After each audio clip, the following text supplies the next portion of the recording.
Okay, Jason Appy is back for his full forecast. And Jason, I know a few minutes ago you said some rain on the way tomorrow, but maybe some bigger rain coming down the line. Yeah, it's a Monday, Tuesday where we'll actually get some real showers to bring those flowers out eventually, right? I mean, it's been so dry. You saw some of the fire video going on. It's getting much cooler tonight. That's one kind of little trick about April is this can happen. We can go from 70s, 80s, to near 90s to the end. Very cool. Then the April showers move in with some heavier rain, not just showers, heavier rain coming in briefly, and temps about average for this time of the year the next 7 days. We're not going to see things be wildly high or low like we just had. So here comes the cloud cover. These are some lower clouds starting to move in.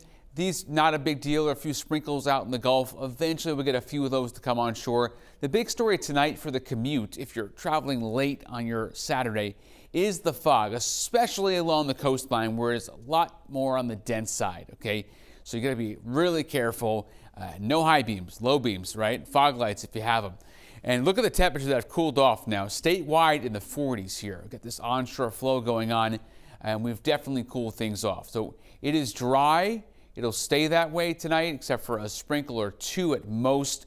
And then here's a stationary front. That's our boundary separating really the warm air and the shower activity that eventually is going to get it here, but it's going to take some time. So the hour-by-hour forecast tonight, while you're sleeping, a few sprinkles around the window, on the roof. You won't even hear it. It'll be very pitter-patter, very, very light stuff. But here it comes down east where it'll be heaviest when you're waking up at 7 o'clock. And then I'll stop things middle of the day where you see the heaviest rain here. Now, it's offshore enough that not a lot of us get it. But even on the islands, right along the immediate coastline, I could see some of this rain getting in there and just brushing the islands in the afternoon tomorrow. So can't forget about our friends on the islands as things start to move forward here with the rain for tomorrow. That's from this low spinning in the Gulf or near Cape Cod Sunday. And then look off to the west.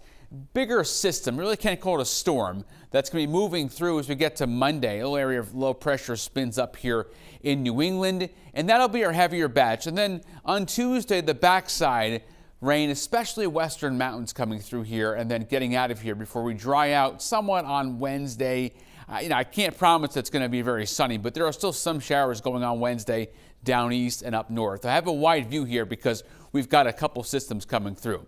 Now, temps, the big story. It's the talk of the town after what just happened with the run for 90 inland. Well, anyway, run for 80 in Portland we had not long ago. How about 50s and 60s? Not bad. A route average this time of the year, what you'd kind of expect. So nothing to really complain about there in the temperature department. The grass is going to get green when we're not falling below freezing at night, and we've got a little sunshine, and the rain helps too. For the Mariners, seas at 2 feet. Wind northeast 10 to 15 knots. Gusts are not going to be a big deal there. 7-day forecast inland is 56, 60, 58. The heaviest rain is late Monday and some Tuesday there. A little drying out Wednesday, Thursday to Friday before another system, which right now is still up in the air, whether or not it's a Friday, Saturday, or if it holds off until Sunday. But right now, period of rain coming later Monday. Tuesday out of here at the coast, we dry out, not bad. And then showers come in Friday, we're cooling off, and then Saturday, a rainy day. But the models have been fighting that. So I'll put some updates on the social media about that if I see something that's worthy. But we're talking about 6 or 7 days away from the forecast. So we know a lot can change around here in that amount of time this time of the year when the seasons are transitioning, they're changing. So. But Jason, for right now, it looks like for anyone trying to make a weekday tea time, Wednesday and Thursday, best time to do it. Yeah, I would say right now on that wide look, I showed you the first system, not the second one. In between those two is where you have the best shot to do the tea time, which I know you will do. I will try my best. Yes. Jason, thank you.